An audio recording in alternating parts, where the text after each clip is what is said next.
എടാ സുജിക്കൂട്ടൻ വണ്ടി കൊണ്ടുപോയി കാണുന്നില്ലല്ലോ. ബെറ്റടാ, നല്ല മഴപ്പാറലുണ്ടല്ലോ. മുത്തപ്പൻ്റെ ഒക്കെ നല്ല ആളുണ്ടല്ലേ. അവിടെ ഇന്നലെ ഒറ്റപ്പൊടി ഉറങ്ങിയില്ല കേട്ടാ. നീ ഇന്നലെ എവിടെ പോയിന്?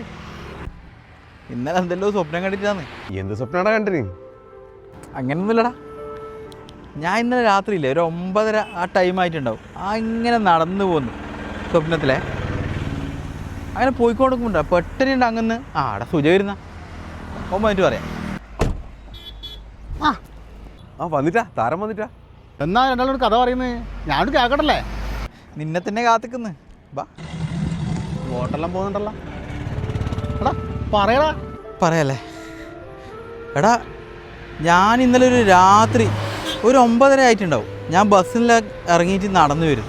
അപ്പോൾ ദൂരെ നിന്നിട്ട് പോനെ ഒരു 3-4 നായ്ക്കൾ ഒന്നിച്ചിട്ട് സ്പീഡിൽ ഓടി വരുന്നു. നമുക്ക് എന്തായാലും ഇങ്ങനെ ഒന്നിച്ചിട്ട് നായ്ക്കൾ ഓടി വരുമ്പോൾ പേടിക്കല്ല. അപ്പോൾ എൻ്റെ കയ്യിലോ എന്തോ ഭാഗ്യത്തിനൊരു കുടയുണ്ടായിരുന്നേ. അത് അരുവത്തേക്ക് വരുത്തും. ഞാൻ ഒരു കുടയെടുത്തൊരു വീശൽ. നായ എപ്പാട് റൈറ്റ് സൈഡിലേക്ക് ഒറ്റോട്ടം. പിന്നെ ദൂരെ നോക്കുകൊണ്ട് വീണ്ടും പോനെ ഒരു വലിയൊരു നായ നിൽക്കുന്നത്. ഞാൻ വെച്ച് കുടയുണ്ടല്ലോ ഒന്നും കൂടി വീശാൽ അതും അങ്ങ് പോകുമല്ലോ എന്ന് വെച്ചിട്ട് ഇങ്ങനെ നിന്നാ. എന്നിട്ട് ഞാനിങ്ങനെ നോക്കി നിൽക്കുമ്പോൾ അങ്ങന്ന് ആ നായിൻ്റെ ബാക്കിൽ നിന്നൊരു വണ്ടി ഇങ്ങനെ വെളിച്ചടിച്ചിട്ട് വന്നുകൊടുക്കുന്നു. അപ്പം ആ വെളിച്ചത്തിലാണ് മോനെ കണ്ടത്. അത് നായല്ല മോനെ, കടുവയാണ്. ഞാൻ ആ കടുവനെ കാണൽ എങ്ങോട്ടോ ഓടേണ്ടേ തിരിയുന്നില്ല.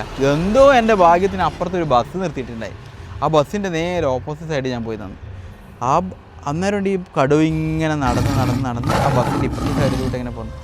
എൻ്റെ ഒരു കാലണങ്ങിയ കടുവ കാണും. പക്ഷേ എന്താണെന്നറിയില്ല, എന്തോ എൻ്റെ ഭാഗ്യത്തിന് ഞാൻ രക്ഷപ്പെട്ടു. എൻ്റെ മോനെ, ഞാനങ്ങനത്തെ ബോധം കെട്ടി കൊണ്ടുണ്ടാവും. അതെയാ? ആടാ, ഇന്നലെ എൻ്റെ ഇതിൻ്റെ പുറത്തുനിന്നല്ല ഉറക്കേ വന്നിട്ടില്ല എനിക്ക്. വാടാ എന്നാ പോവാ.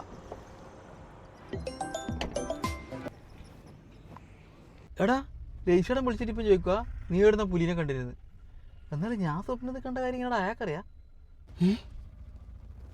സ്വപ്ന? അപ്പം നീയാ വിളിച്ചു പറഞ്ഞല്ലേ? ഈശ്വര, ഇനി ആരോടല്ല ഞാൻ സമാധാനം പറയണോ?